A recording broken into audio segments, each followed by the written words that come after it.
Welcome to another episode of the Chef Educator Today, the show that provides and discusses various teaching tools, tips, and techniques for the culinary, hospitality, and pastry arts educator.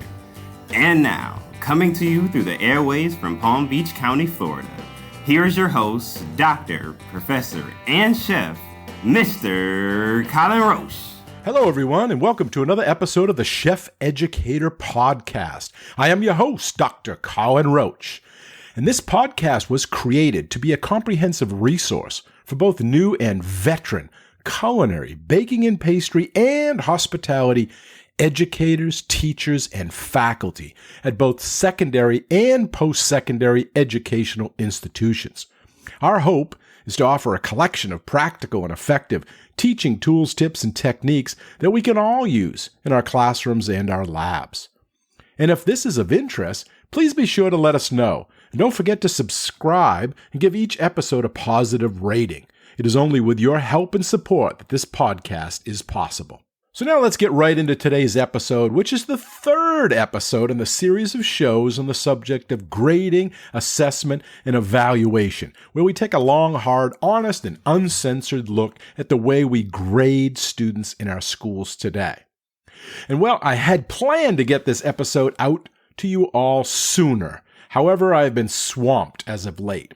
Besides teaching a full load this term at school, I also just started a new second podcast titled Culinary School Stories, which I hope you all will check out. In each episode, I interview people from around the nation who have an association with a culinary school in some way and who share their stories and experiences when they were in culinary school and the impact it had on their life and their career. And you can go to www.culinaryschoolstories.com to find out all information, to hear the current episodes which have already been released, as well as fill out a questionnaire if you are interested in being on the show. So now let's get right into today's episode, which I already mentioned is the third episode in the series on the subject of grading, assessment, and evaluation. And just like the previous episodes, I will be sharing information and research with you from a variety of resources, which I'll include in the show notes. A few of the more influential books that I want to mention right away, though, are On Your Mark by Thomas Guskey, A Repair Kit for Grading by Ken O'Connor, and A Teacher's Guide to Classroom Assessment by Susan Butler and Nancy McMunn. Anyway, I'll put those in there in case you want to look them up. Great books. And I have a lot of other ones I'll put on there too, which I use to influence my teaching. And of course, just like all the other episodes, I will be sharing what I do in the classroom as well. For this specific episode, I want to talk about percentage grades and the use of zeros, which are a major problem in making grades fair, accurate, and meaningful. What's worse is that percentage grades are the foundation of many state grading policies. And nearly every online grading program available to educators today calculates percentage grades. There's the problem. Yet despite their popularity, percentage grades are difficult to defend from a procedural, practical, or even an ethical perspective. Now, before we get into the meat of the topic, let's take a brief look back at history to see how we got to where we are today. And this is thanks to Thomas Guskey's book. So before 1850, grading and reporting were virtually unknown in the U.S. schools because most schools grouped students of all ages and backgrounds together with one teacher in a one-room schoolhouse. We've all seen pictures of that and heard stories of it. And few students went beyond the elementary level. They were just there for basic, maybe reading, writing. The teacher commonly reported students' learning progress orally to parents during visits to the students' homes. That's the way it all started. But as enrollment increased in the late 1800s, however, schools began to group students in grade levels according to age and to use formal progress evaluations. In most cases, these were narrative reports in which teachers described the skills each student had mastered and those on which additional work was needed. The main purpose of such reports was to inform students when they had demonstrated mastery of the current performance level and were ready to move on to the next level. With the passage, though, of compulsory school attendance laws in the late 19th and early 20th centuries, high school enrollments increased rapidly. In about a 40-year span between 1870 and 1910, the number of public high schools in the United States increased from about 500 to around 10,000. Huge. Subject area instructions then became increasingly specific, and student populations obviously became more diverse. Now, although elementary teachers continued to use narrative reports to document student learning, the classic report card like we all had, high school teachers began using percentages and other similar markings to certify accomplishment in different subject areas. Now, this shift to percentage grades was gradual. A few U.S. educators, though, started to question it. The practice seemed a natural result of the increased demand on high school teachers who now served growing number of students. But in 1912, a study by two Wisconsin researchers seriously challenged the reliability and accuracy of percentage grades. And maybe you've heard about this. It was Daniel Starch and Edward Charles Eliot. In their research, they found that 147 high school English teachers in different schools assigned widely different percentage grades to two identical student papers. That was the basis of their research. Scores on the first paper ranged from 64 to 98, and scores on the second paper ranged from 50 to 97. Huge gaps. Same paper, different teachers. One paper was given a failing mark by 15% of the teachers and a grade of over 90 by 12% of the teachers. I mean, how can teachers look at a paper, the same paper, and some say it failed and some say it's an A? Some teachers focused on elements of grammar, style, neatness, spelling, and punctuation, whereas others considered only how well the paper communicated its message.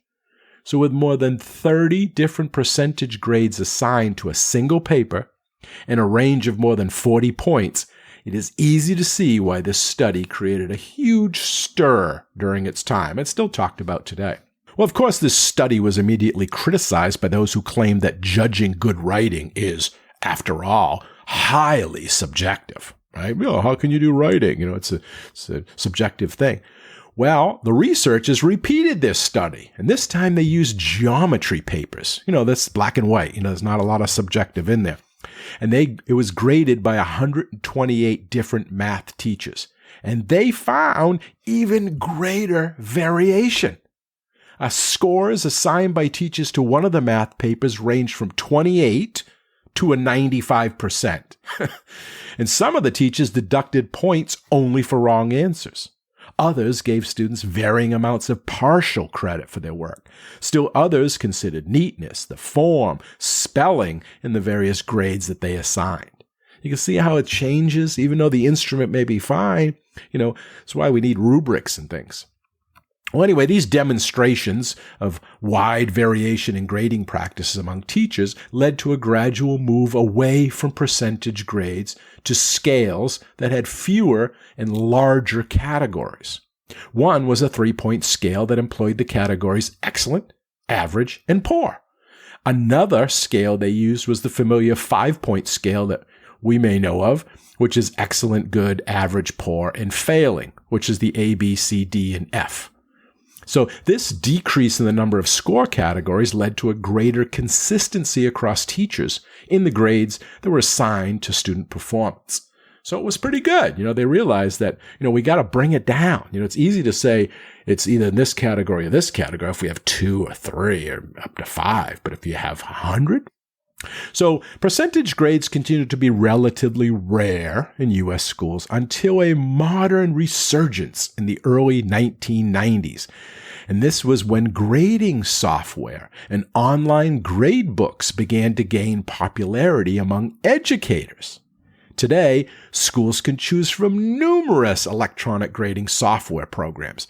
Just do a Google search. I did one. You see hundreds and hundreds come up.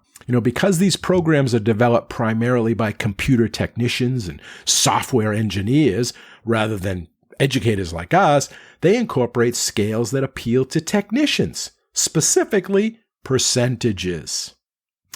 Okay, so now that we're caught up history-wise and now know how we got here, let's look at why it is bad.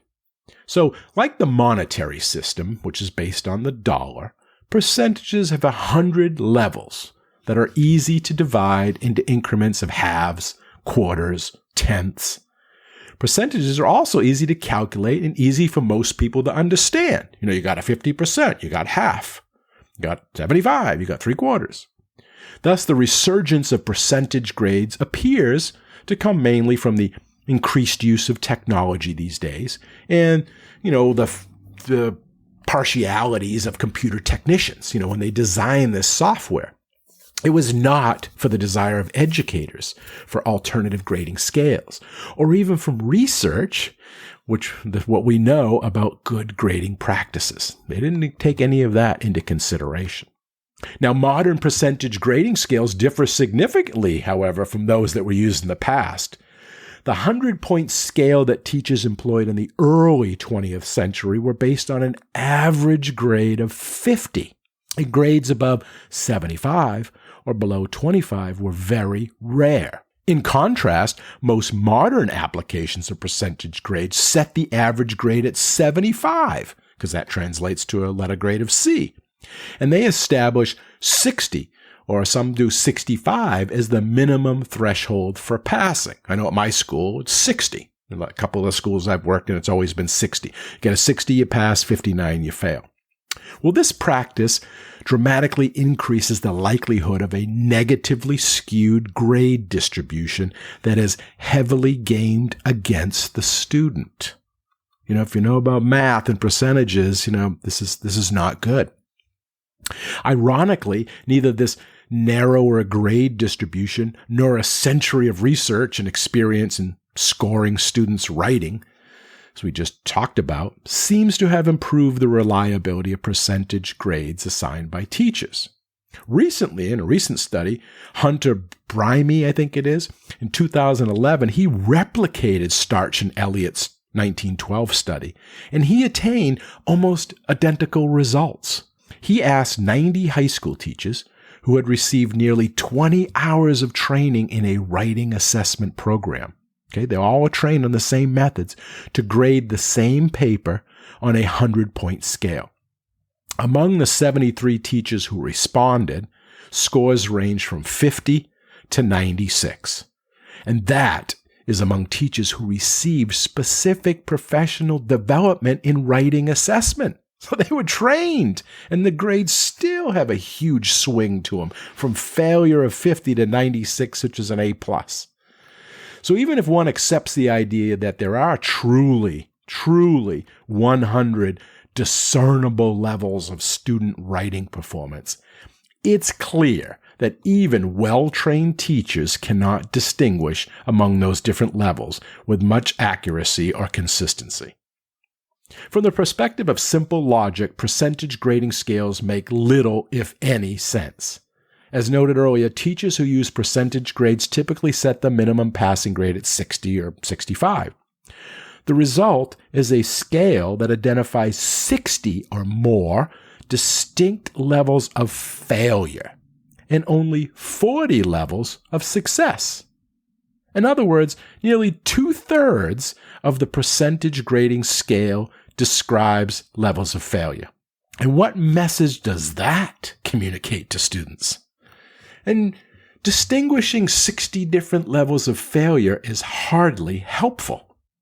For example, does any teacher consider percentage grades in the 50s to denote, modest failure, and those in the teens or 20s to represent extreme failure? The student failed just a little bit, but that student over there failed a real lot? Failure is failure. And when it comes to our students, do we really think that unsuccessful students are concerned about which of the 60 different levels of failure they achieved? No. Of course, no one really uses those 60 different levels of failure. Therefore, why do we have them? Why not use a 50-point grading scale? and designate 10 levels of failure rather than the 100-point percentage grade with 60 levels of failure. After all, the choice of 100 is really arbitrary. If we had 50, then we'd have, 40 to 50 is an A, 30 to 40 is a B, and so on and so on. Why do we have to use this 100 one? Now, many educators assume that because the percentage grading scale has 100 classification levels or categories, it is more precise than a scale with just a few levels, such as excellent, average, and poor. But in the absence of a truly accurate measuring device, adding more gradations to the measurement scale offers only the illusion of precision. When assigning students to grade categories, statistical error relates to the number of misclassifications. So setting more cutoff boundaries or levels or categories in a distribution of scores means that more cases will be vulnerable to fluctuation across these boundaries, and hence to more statistical error. In other words, with more levels, more students are likely to be misclassified in terms of their performance on a particular assessment. I mean, that makes sense. If you have to rate someone between 1 and 3, it's going to be a lot closer if 100 people have rated that, right? There might be some 1s, some 2s, and 3s. But if you had 100 people grading on 1 to 100, it's a bigger spread. There's more areas to spread out the grades and miscalculate or misclassify. A grading scale in which 2/3 of the designated levels describe failure also implies that degrees of failure can be more finely distinguished than degrees of success. Remember, 60 you fail, so that's 0 to 60 you fail.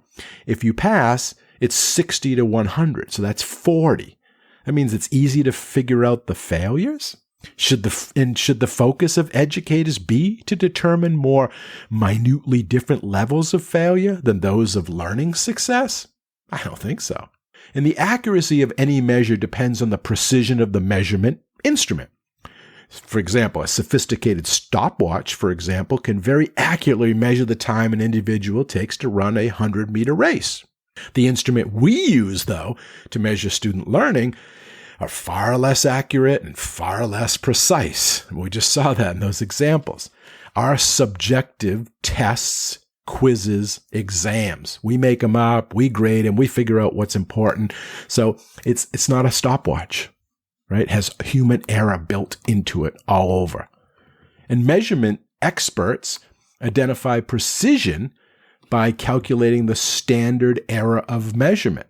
This statistic describes the amount by which a measure might vary from one occasion to the next, using the same device to measure the same trait. Well, we just learned it's not very good when we have teachers grading.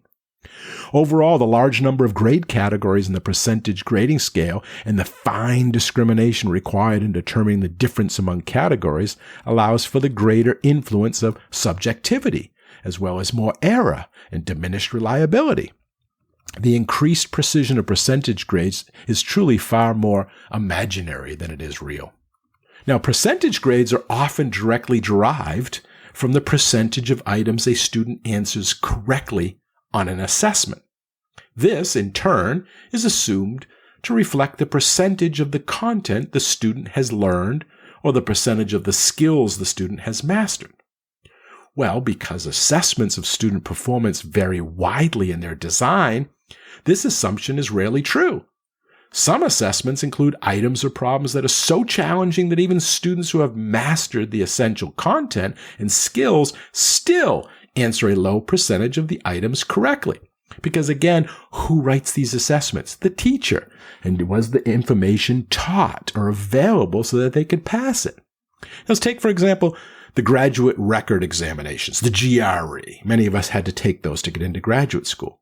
It's a series of assessments that are used to determine admissions to many different graduate schools and programs. Well, in this case, individuals who answer only 50% of the questions correctly on the GRE physics exam perform better than more than 70% of all individuals who take the exam. 50% of the questions correctly. In most classrooms, of course, students who answer only 50% correctly will receive a failing grade. So, therefore, should we conclude that from this information that the majority of prospective graduate students are failures? No. Does it mean that most of those interested in doing advanced graduate work have learned little of their important content and skills in their respective disciplines? No, of course not. Percentage grades derived solely from the percentage correct without careful examination of the items or tasks students are asked to address are just not all that meaningful. And researchers suggest that an appropriate approach to setting cutoffs, whether that's 50, 60, 70%, must combine teachers' judgments of the importance of the concepts addressed and consideration of the cognitive processing skills required by the assessment items or tasks. Makes sense, right? So if you're going to say a cutoff, it's up to the teachers to say, well, they're going to get this much right, and this should be the cutoff grade. Sadly, though, this ideal is seldom realized. People make tests from administration, from states, from politicians, from who knows who makes it, but it's not the people that really know the content. Furthermore, the challenge or difficulty of an assessment is also related to the quality of the teaching that students experience, right? Students who are taught well and provided ample opportunities to practice and demonstrate what they've learned typically find well-aligned performance tasks or assessment questions to be much easier than do students who are taught poorly or given few practice opportunities, right? We know that as teachers. So therefore, a percentage score of 90 might be easy for well-taught students to attain, whereas attaining a score of, say, 70 could prove exceptionally difficult for students that were poorly taught, right? Where multiple factors influence students' performance. Many of them lie outside the student's control. They're getting a grade, but they had a bad teacher, right? They didn't learn the material. The material wasn't presented. It wasn't available for them. They didn't have the opportunities to practice. There's lots that goes into it. So let's take a quick pause here to recognize our sponsors. But when we come back, I want to talk about the use of zeros and how they distort grades in a bad way. Well, a big thank you goes out to our sponsor, the Colony Hotel, with locations in Kennebunkport, Maine, and Delray Beach, Florida. With their generous support, this podcast is able to be produced and shared with all of you. So please consider their gorgeous resort properties for your next vacation. To find out more information, check out their website at www.thecolonyhotel.com. That's www.thecolonyhotel.com. And you too can help to support this podcast as well. Individuals can donate through Patreon, and we will have a link on the website www.chefeducator.com for you to do just that. And businesses and companies, you too can support us by reaching out to drprofessorchef@gmail.com. We will give you a media kit, which includes sponsorship levels and rates.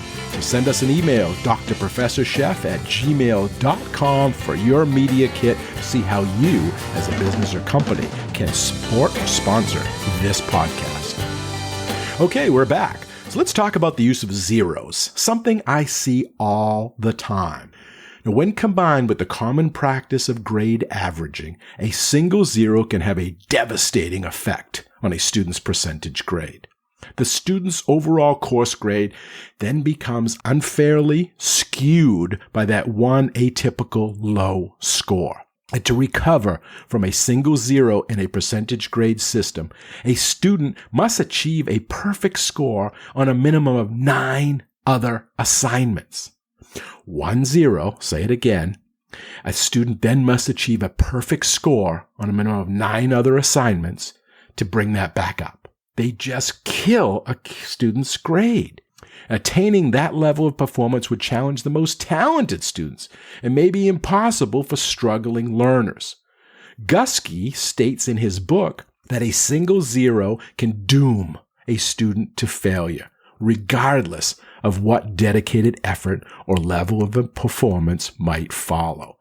Zeros in this type of system are bad. And I see this all the time. I see it in my own children's schools from their teachers, and it drives me bonkers. I have to have a lot of parent-teacher meetings. So grades are broken when zeros are entered into a student's academic record for missing evidence or as a punishment for transgressions. When combined with other evidence, the resulting grade does not accurately reflect student achievement. And zeros are most commonly found in teachers' grade books when students fail to submit required assessment evidence, such as turning in assignments. They are also sometimes used for serious behavioral infractions, such as cheating. Oh, you cheated? I'm giving you a 0. There are 3 fundamental problems with zeros. Zeros, number 1, give a numeric value to something that has never been assessed and therefore has no basis in reality. Number 2, they can have counterproductive effects on student motivation. They just get bummed out. And number 3, they involve inappropriate mathematics. And I'll go over these. So zeros, not good. And I know there's some schools out there, districts, principals, deans that say, oh, they don't turn it in, put a 0 in the grade book. And that is wrong when it's a percentage grading. There's times when you can use it, and I'll show you how I do in just a moment. But the most important issue is that zeros in the record render grades ineffective as communication, because the resulting grade is an inaccurate representation of the student's achievement, because it skews the numbers. Assigning a 0 to something that has not been seen compromises the accuracy of the grade. It does so to an unknown extent. Such information can only lead to poor quality decisions about students and their learning. So regarding motivation, as soon as the students have more than 1 0, they have little chance of recovery. And many of them know this, which increases the likelihood that they're just going to give up. In high school, for some students, this can happen as early as the end of the first month of the school year. September, they get their first zeros. Well, that effectively renders the remainder of the school year a waste of time, at least from a learning perspective, right? Because their grades are tanked. So one potential side effect is that students who have given up often then have disciplinary problems, right? The other motivational problem is that students who are not concerned about grades are willing to take a 0. I've seen students before, I'll take the 0. D's fine with me, take the F. And are thus not held accountable for their learning when they take that 0. They're not doing the work. And we are faced with the irony that a policy that may be grounded in the belief of holding students accountable, giving zeros, actually allows some students to escape accountability for their learning. And the mathematical problem with zeros is that they represent a very extreme score, and their effect on the grade is always exaggerated, which is totally unacceptable. Now, certainly, students need to know that there are consequences for what they do and do not do in school. Irresponsible actions, dilly-dallying, just being lazy, they should be penalized. But should the penalty be so severe that students have virtually no chance of recovery? I don't think so. And the true culprit in this matter is not minimum grades or the 0. It's the percentage grading system I just talked about. Because in a percentage grading system, a 0 is the most extreme score a teacher can assign. To move from a B to an A in most schools that use percentage grades, right, requires improving only 10 percentage points, right, at most. Say from 84 to a 94 at our school. 84 is a B plus, 85 is a B plus, 95 is an A plus. 10 points, B to an A. But to move from a 0 to a minimum passing grade requires 6 or 7 times that improvement, usually from a 0 to 60 or 0 to 65. That's a huge mountain to climb. And if the purpose of grading is to communicate information about how well students have learned and what they have accomplished in school, well, the grading system should not punish students in ways that make recovery from failure impossible. In a percentage grading system, assigning a grade of 0 does exactly that, and that's why I'm totally against them. Zeros are generally used in grading scales that have unequal differences in the points on the scale, so that an included 0 has a disproportionate effect. Because let's go over this. The most commonly used grading scale, most schools, is an A, 90 to 100%, a B, 80 to 89, C, 70 to 79, D, 60 to 69, right? Most schools use that. And then the F would be below 60%. Well, in this scale, just look at it. There are 11 points for an A, 10 points for a B, 10 points for a C, 10 points for a D, and 60 points for an F. That's crazy. And I'll illustrate the problem using this scale. Let's say we have a student who was supposed to do 5 assignments in our class, but does only 4. His scores are A, B, C, and D on the 4 assessments. So we give him a 0 for the 5th one because he didn't do it. Well, the mean for the 4 assignments he did would be 80, or a B, right? 95 plus 85 plus 75 plus 65, that equals 320. Divide by 4, that's an 80. However, with the 0 in there, the mean is lowered to a 64%, or a D. That's 320 that we had from before, adding those 4 numbers up, divided by 5 now because of that 0. So that gives them a 64. That's a drastic reduction that is caused by the range for an F, which is 6 times greater than the range for the other 4 grades. That's why it's just punitive when we give zeros. In my opinion, if you're using a 100-point scale, then zeros are unfair. Let me give you another example. Which student has demonstrated greater mastery on 5 chapter tests? Student 1, who gets 100, 100, 100, 100, and a 0 because they missed the test. Or student 2, who takes all the tests and gets a 75, an 80, a 90, an 80, and a 90. Which one? Well, mathematically, using averages, it is student 2 because they would get an 83 average, whereas student 1 would only get an 80%. Now, obviously, just by looking at those scores, we can see that student 1 demonstrated greater mastery. They had 100 on 4 of their tests. However, even demonstrating consistent mastery on every test can be undone by a single 0. An F means a student has failed to demonstrate acceptable evidence of mastery. That's all. Do we really need to have multiple gradations of failure then? Is it helpful to discern between failure and absolute failure and super loser and no chance of passing ever unless you get a ton of A's level of failure? I mean, this is crazy. Who does it care? What does it matter? If you fail, you fail. You don't have to go all the scale. I mean, are we trying to be punitive or instructive? The humane definition of accountability is the one that reminds us that our role as teachers is to help, not hinder the student. We want our students to perceive that there is a ladder extended to help them crawl out from the hole. It doesn't matter why the student failed. Effectively, we as teachers should provide the ladder. Getting a 50 or a 59 is still failing. But in terms of recovery, it's not the same as getting a 0. And we ought to all be in the help our students recover business. Zeros are a fundamental shortcoming of the traditional grading system and makes the communication process of telling us what each student really knows is flawed, and it's no longer valid. This shortcoming is clearly evident when we examine, for example, 10 consecutive assignments of 2D students. Though each student completed the course with an average grade of 64, let's look at how each did on the 10 assignments. Let's look at student A scored a 64 on each of the 10 assignments, which is clearly a final grade of 64, right? 640 divided by 10, 64, right? 10 assignments, 64. Now, student B, however, missed the first 2 assignments for whatever reason and was given zeros. On the next 8 assignments in a row, they scored an 80 on each.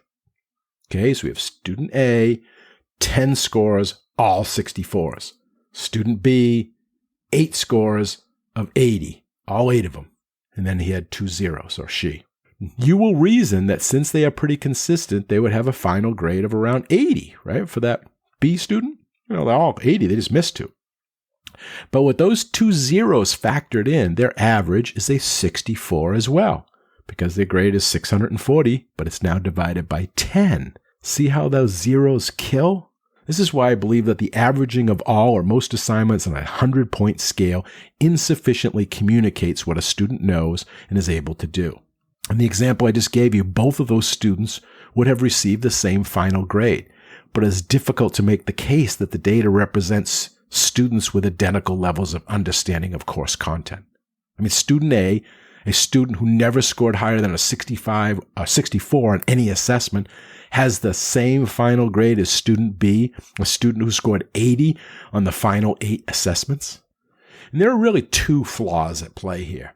First, as I've already pointed out, when averaging on a 100-point scale, the use of zeros is particularly damaging to a student's grade. It is impossible to determine the reason for the zeros received in the examples I just gave you. Typically, 0 scores are reserved for students who have not turned in an assignment. And as I just illustrated, the mathematical problem with zeros is that they represent a very extreme score, and their effect on the grade is always exaggerated. And that's because zeros are typically used on the typical grading that is similar, as I mentioned. A's 90 to 100, B's 80 to 89, C's 70 to 79, D's 60 to 69, F's below 60. That means there are 10 points for an A, B, C, or D, and 60 points for an F. That's a huge jump. And consider the implication for student B in the example I just used. If, for example, they receive zeros because they did not complete assessments 1 and 2, then those zeros communicate nothing more than a lack of completion and do nothing to communicate proficiency on standards, proficiency of objectives, or learning targets.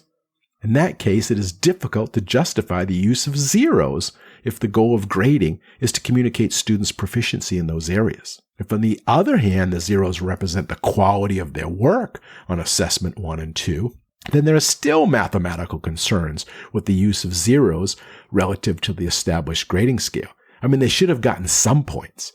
And this is where I hate this when teachers do that. They say, oh, well, you can turn it in, but you're only going to get half credit. You're only going to get a quarter credit, or we're taking away points because, again, it's not fair. It doesn't work with the calculations. It's not really telling us what students know or don't know. Now, the second flaw at play here is that the grading practice of averaging each student's scores does not allow the grade to communicate a student's present level of performance because it does not reflect learning at the current time. In other words, grades should be based on the most current evidence of the student's level of achievement on intended learning outcomes. The practice of averaging over an entire grading period does not yield a summary of current level of achievement for, learning targets that reflect continuous growth. Because people are learning. They're going to be probably not as good at the beginning. They'll be better at the end, unless each one of those grades reflects a unit that stands by itself. So let's just think about that for a minute. There is no assessment in the world, at least any assessment that matters, that relies on an average of performance. Not professional exams for, say, becoming an engineer, a pilot, a hairstylist, or even a nuclear reactor safety official. And that goes for licensing tests as well, such as medical license, or even when you get your driver's license. Can you imagine if the driver's license examiner said to you after your road test, "Hey, you did a great today, 100%. However, I can't give you your license because when I factor in your earlier practice tests when you were just beginning, as well as that one day when you missed driving practice and I had to give you a 0, well, your average just doesn't cut it. Sorry, no license." It doesn't make sense. To calculate a grading average across time is to engage in the fantasy that proficient individuals never make mistakes, or more likely that their mistakes are counterproductive. Come on. Mistakes are how we learn as humans. I mean, watch any toddler learning to walk, and it's clear that mistakes are the engine of success. To say the toddler should get a poor grade in walking because of the many failures along the way is just ridiculous. The toddler eventually got there. They mastered the skill. And here's a news flash. When the curriculum is rigorous, all students make mistakes. But the most successful students always learn from those mistakes. My courses, for example, are hard. They push the students. But they persevere and they learn. And I provide them with every opportunity to be successful, including retakes and resubmittals. However, to average the indicators of the student's performance across time is to neglect the facet of the learning process. That is like saying, we don't care whether our teaching had any impact on learning. We're going to grade everything. Or how students performed early on always matters. I mean, do any of us really believe that? We want to see progression. A grading system that persistently punishes mistakes instead of rewarding eventual progress and mastery guarantees stagnation of learning. By contrast, a grading system that emphasizes a student's current performance or most recent evidence of achievement gives students a reason to keep trying, to keep striving to get better and improve, which is why we have final exams. Now, I'm going to talk about some alternatives to this, which makes it a little bit easier. I'm going to give you two, and I'll tell you the one I use. So recognizing the harm giving zeros does, you can do what many schools do, and that is to use the minimum 50 grading policy rather than a 0. The idea is that the interval between different grade levels should be equal, and therefore the interval between D and F, 60 and 50, should be the same as the other intervals between higher grades. So you remember, A to B is 10 points, B to C, 10 points. So now we've got failure at 60 to 50. So 50 is the bottom, the baseline, right? Instead of 0. So then if you put in the 50, you're not really unduly punishing the student. Now, this method can sometimes get complaints that, hey, students are getting 50 points for doing nothing. Well, not really. I mean, they're getting the points in there, but it's all going to be factored in. On a scale of 1 to 100, anything below 60 constitutes failing. So should we award a 0 for unacceptable work, which puts the grade at the absolute bottom, where the numerical distance to barely passing is so great? Or should we award, say, a 50, which can give the student hope? So when they do nothing, they don't pass in work, you could put 50 in there. Now, in recent years, much ado has been made about there's legislation passed in several states that bars school districts from stipulating that the lowest percentage grade that a teacher can assign to students is 50 rather than 0. And this has been done. And school districts that enact these minimum grade policies have no intention of giving students credit when no credit is due. It's just that a percentage grade of 50 is still a failing grade in nearly every school. It's just that it's not making them so they can never get out of it. In addition, though, some have suggested that minimum grade policies promote grade inflation and social promotion in school. But really, longitudinal studies show this is not the case. But you can see why it can be confusing, because it looks like they didn't turn something in, they got a 50. So maybe without an explanation, someone might think, I don't have to turn stuff in, I got a 50. Now, rather than argue about minimum grades or zeros, here's another easy solution to this dilemma, and that is to do away with percentage grades and instead use an integer grading system of 0 through 4. In such systems, improving from a failing grade to a passing grade means moving from 0 to 1, not from 0 to 60 or 0 to 65. So it's easier to calculate. Using the 4-point scale is more appropriate and a more direct way to solve the problem. And this is what I use. I use this 4-point scale. In this method, an A is worth 4 points, a B is 3 points, a C is 2 points, a D is 1 point, and an F is a 0. So in this case, a 0 is okay and appropriate to use because it's all equal in the scales. I like the integer system because it makes recovery possible for students. It also helps make grades more an accurate reflection of what the students have learned and accomplished in school. And as educators, we are all familiar with integer grades because it is what the majority of colleges and universities in the United States, as well as most high schools, use when they compute students' grade point average. That's how we get GPAs. In fact, using 0 to 4 integer grades would eliminate the problems that some schools experience in trying to convert percentage grades to 4-point or 5-point GPAs. And integer grading scales align with the levels used to classify student achievement in most state assessment programs. For example, they have below basic, proficient, and advanced. So the 4 integer grades fall right in line with that. And with the 4-point rubric that many teachers use in judging students' performance on classroom assessments, it's easy. That's what I do. It falls right in line with it. And I have found that the use of integer grading systems results in grades that are more meaningful and reliable. And different teachers, when reviewing and considering a specific collection of evidence of student learning, can generally reach consensus about the 0 to 4 integer grade that the evidence represents. So if I'm teaching with a same class as another colleague of mine, it's easy for us to say, it's a 3, it's a 3.5, rather than trying to say it's a 0 to 100. And don't get me wrong, integer grades do not necessarily make grading easier. They simply make the process more accurate and honest. But even with the integer grading system, I still try to reserve giving zeros and their use only as a last resort. I'd much rather use an I, especially as a final grade, which indicates obviously incomplete or insufficient evidence. This is both educationally sound and potentially quite effective. One reason is that it clearly places the responsibility where it should be, with the student. It's a student's responsibility to produce sufficient evidence that we as teachers can use to make a valid summary judgment. So we need to have that. And if they just say, oh, I'll just take the zero, no, put in the I, especially if it's that last grade. And it's like, no, you have to do the work because that's what you're really there for. So therefore, it's extremely important that schools and districts have the option of the I available to teachers so that they can use that on their final report cards. I know a lot of schools don't like that. Don't put an I in. They want you to put in the final grade, but an I just gives some time. And when it comes to motivation, the I usually has the same impact as an F, meaning no credit. And it accurately communicates what the problem is, which is that the student didn't do the work. They didn't do the assignment. They didn't take the assessment.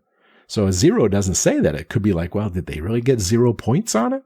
But an I shows you they didn't do it. They didn't do the work. Another benefit is that while zeros can doom students to failure very early in the school year, with support and time, an incomplete grade can most often be made complete or sufficient. So that I buys them some time. Now, of course, for this to happen, schools and districts need to have clear policies and timelines for students to move from an I to a grade that accurately represents their achievement.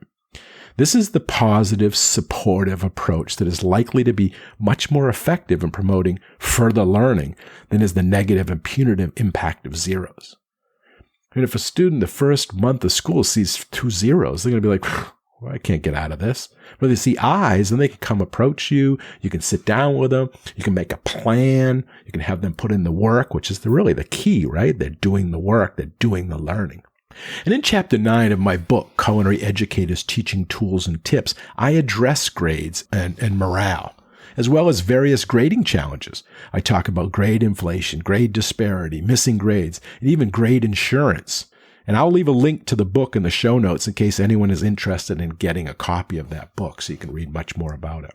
In the book, I also talk about late work. Now, when students turn in their work late, how we respond can mean the difference between learning and non-learning. Now, the textbooks I have read are much less prescriptive about how to deal with late or missing assignments or tests. At a minimum, instructors should specify how these matters will be dealt with in your course syllabi. It's up to us. It's not, research doesn't have a clear black and white on this, but there is some good and bad, and I'll explain that. So as I've already explained, my recommendations regarding assessments is that zeros not be averaged in for missing test scores because it's overly punitive and will misrepresent the level of achievement conveyed by the grade.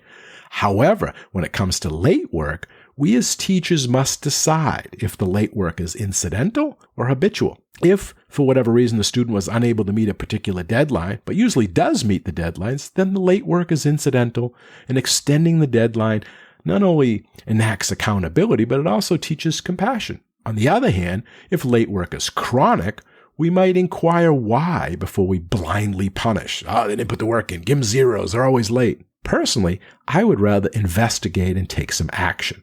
I would talk to the student about their time management, their personal responsibilities, and even what is going on in their life. There could be something I don't know about it. Yes, we might hear our excuses like, oh, I'm working all the time. I don't know how they work all the time. Or that their grandmother has just died for the 3rd time. We've heard all of those before. Yes, we may get them. However, my main goal is to communicate to them that I am aware and that I am concerned, and that they need to be both aware and concerned as well. I also need to find out if the level of instruction or the assignments are appropriate for that student. And maybe that student needs to seek out some extra help, or they need to go to tutoring, or they need to come to my office hours. The only way I'm going to find that out is to have a conversation with them. My objective is to basically resolve the issue, however possible. Get the student back on track and move forward with the student's learning. As the teacher, our ultimate goal is that the student learns the material.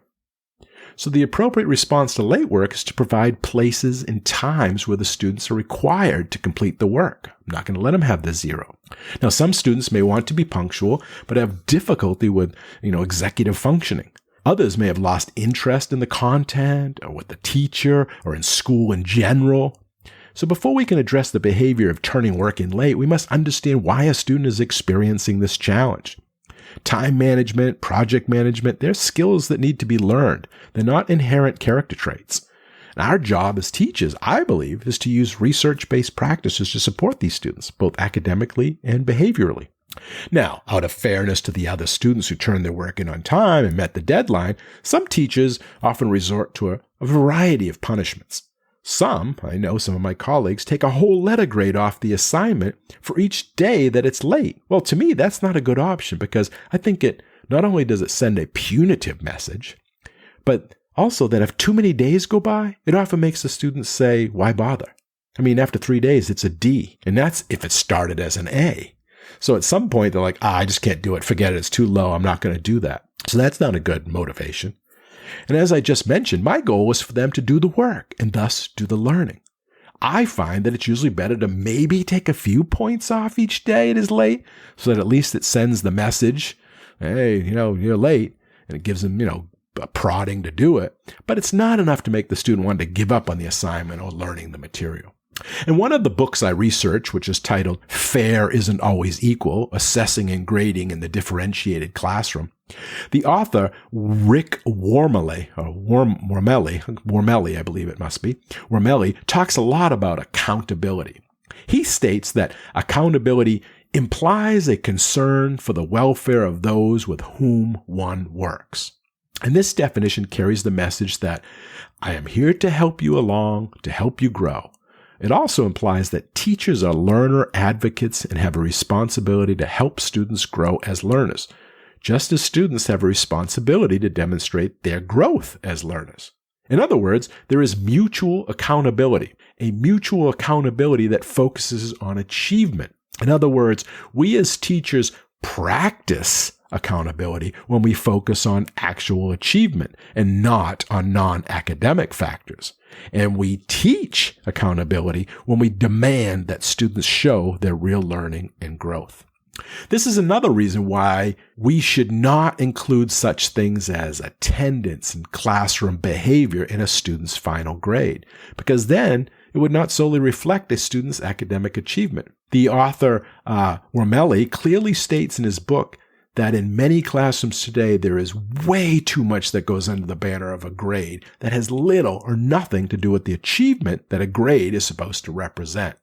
He states, a grade is supposed to provide an accurate, undiluted indicator of a student's mastery of learning standards. That's it. It is not meant to be part of a reward, motivation, or behavioral contract system.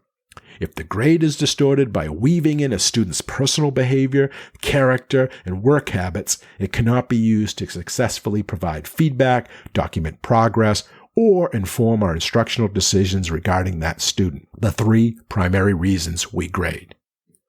He goes on to say, a student who is truly performing at the highest instructional levels with the highest marks, even though it took him longer to achieve those levels for whatever reason, is not served by labeling him with false lower marks and treating him as if he operates at the lower instructional levels just because it took him a little longer to get the same standard of excellence. He achieved excellence, and his digression should not be held against him.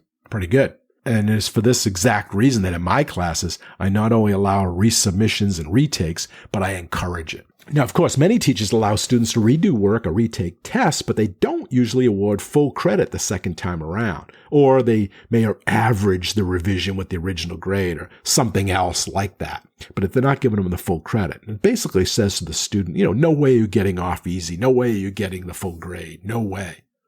And this is exactly what my son's high school world geography teacher told me at his parent-teacher conference.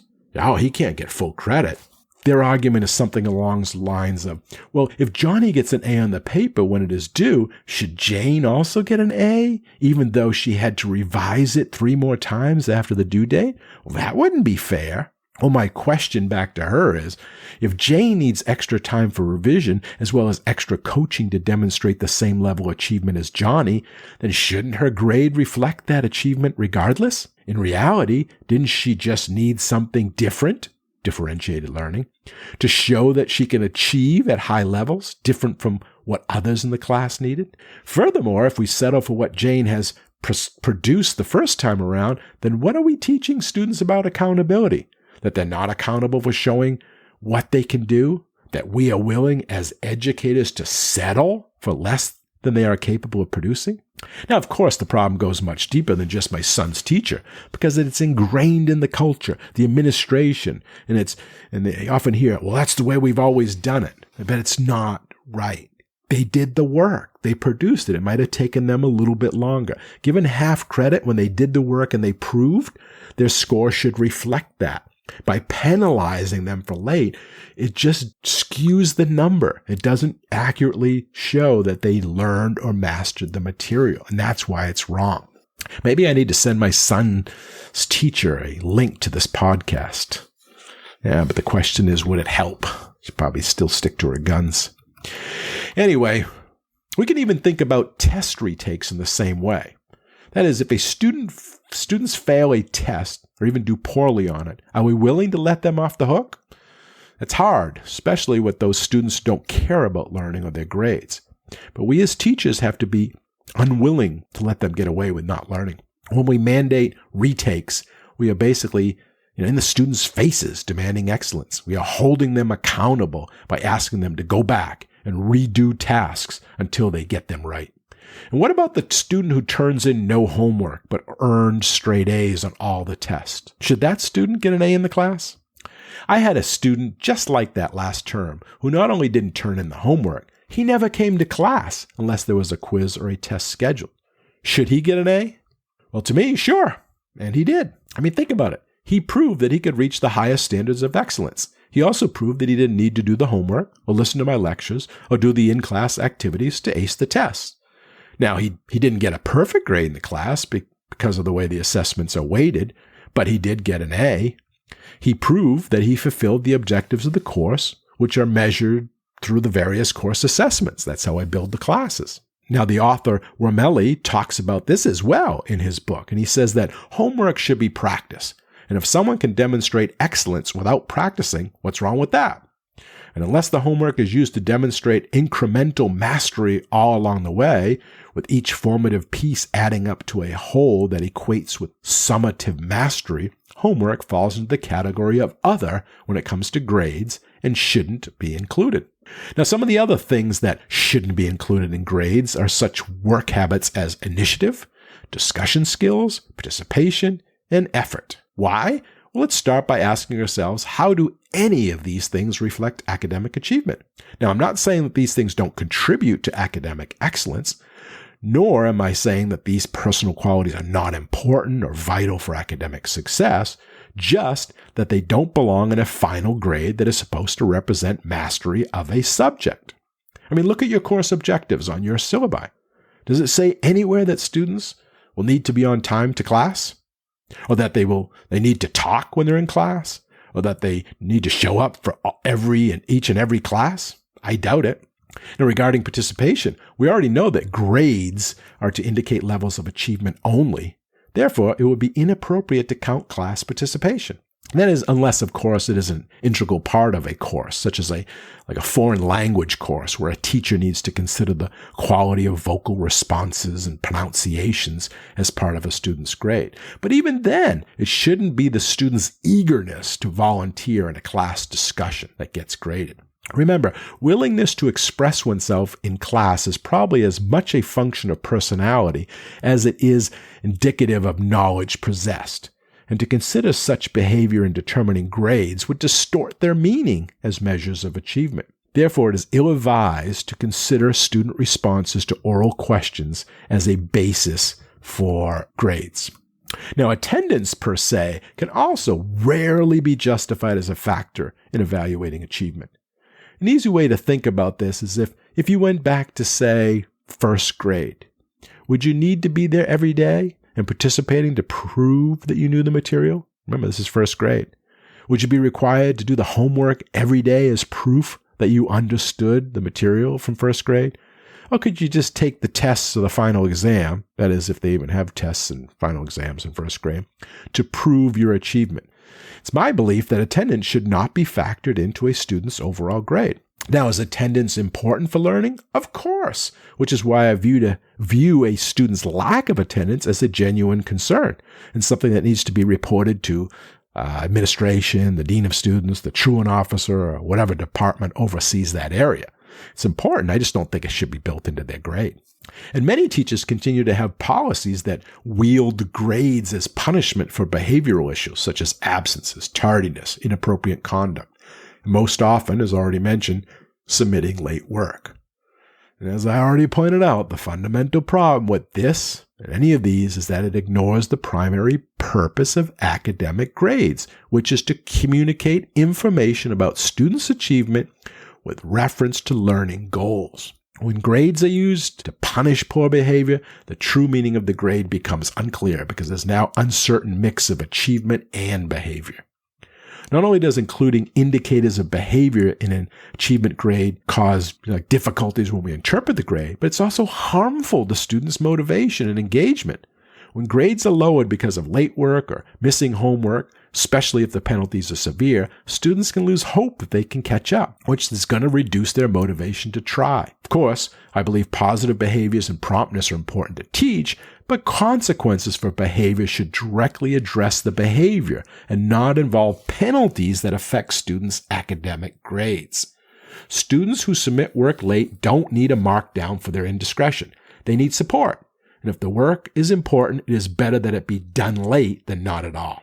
In conclusion, percentage grading systems that attempt to identify 100 distinct levels of performance distort the precision, objectivity, and reliability of grades. They also create unsolvable methodological and logistical problems for teachers. Limiting the number of grade categories to 4 or 5 through integer grading systems allows educators to offer more honest, sensible, and reliable evaluations of students' performance. And combining each final grade with a supplemental narrative description or a standards checklist that describes the learning criteria used to determine the grade is a great way to enhance the letter grade's communicative value. And don't include zeros in grade determination when evidence is missing or as a punishment. Instead, use alternatives, such as reassessing to determine real achievement, or use the I for incomplete or insufficient evidence. Lastly, remember, grades are most meaningful and useful when they represent achievement only. Assigning fair and meaningful grades to students will continue to challenge educators at every level. The process requires thoughtful and informed professional judgment, an abiding concern for what best serves the interest of students, and careful examination of the tasks students are asked to complete and the questions they are asked to answer to demonstrate their learning.